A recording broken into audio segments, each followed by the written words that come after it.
दैनिक लोक संवाद न्यूज में आपका स्वागत है।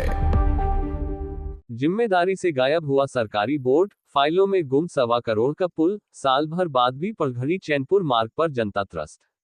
रजौन बांका, सरकारी दावों और धरातल की हकीकत में कितना फासला होता है, इसका जीता जागता उदाहरण रजौन प्रखंड का पलघड़ी चैनपुर सड़क मार्ग है, जहां साल भर पहले ध्वस्त हुई पुलिया आज भी प्रशासनिक उदासीनता के कारण जस की तस पड़ी है। विगत वर्ष जुलाई 2025 में बाबूरा प्रशाखा नहर पर बनी यह पुलिया अचानक ढह गई थी, जिससे पलघड़ी गांव से चैनपुर किशनपुर गांव तक जाने वाले करीब 2.25 किलोमीटर लंबे सड़क मार्ग पर आवागमन पूरी तरह ठप हो गया था।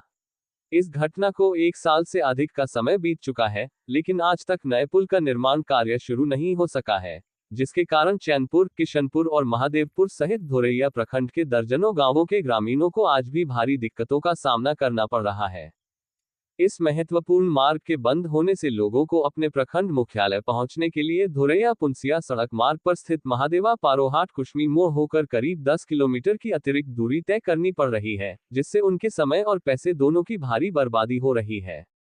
आश्चर्य की बात यह है कि पुलिया ध्वस्त होने से ठीक 1 वर्ष पहले ही मुख्यमंत्री ग्रामीण कार्य अनुरक्षण कार्यक्रम के तहत ग्रामीण कार्य विभाग विशेष प्रमंडल बांका 2 के द्वारा करीब 66.47 लाख रुपए की भारी भरकम राशि से इस सड़क मार्ग का जीर्णोद्धार किया गया था।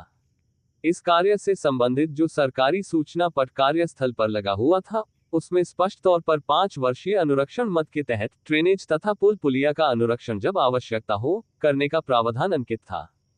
हालांकि अब ये बोर्ड कार्यस्थल से गायब है। महादेवपुर के ग्रामीण उत्तम चौधरी, उमाकांत चौधरी, जयराम चौधरी, रंजन कुमार, संतोष चौधरी, नीतीश यादव, सोनू चौधरी एवं राजीव रंजन आदि का कहना है कि वर्ष 2025 में सड़क जीर्णोद्धार कार्य पूरे होने के बाद ये बोर्ड लगाया गया था, लेकिन ये बोर्ड कब, किसने और क्यों हटाया, इसकी उन्हें भनक तक नहीं लगी है।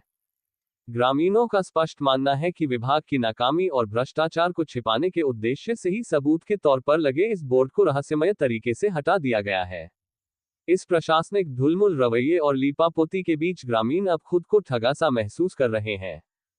मामले के संबंध में आरडब्ल्यूडी बांका के निवर्तमान सहायक अभियंता सनोज कुमार ने पूर्व में बताया था कि पुलिया ध्वस्त होने के बाद इस स्थान पर एक नए पुल के साथ साथ करीब 2 किलोमीटर तक पहुंच पथ अप्रोच रोड के निर्माण के लिए 1.25 करोड़ रुपए का एक विस्तृत प्रस्ताव डीपीआर तैयार कर स्वीकृति के लिए भेजा गया था।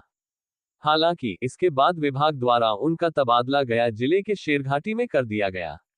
वर्तमान में ये 1.25 करोड़ की फाइल पटना मुख्यालय में अटकी है। विभाग की किसी अन्य मेज पर धूल फांक रही है या फिर अफसरों की लापरवाही की भेंट चढ़कर कहीं गुम हो चुकी है, इसकी सही और स्पष्ट जानकारी देने वाला भी अब कोई नहीं है।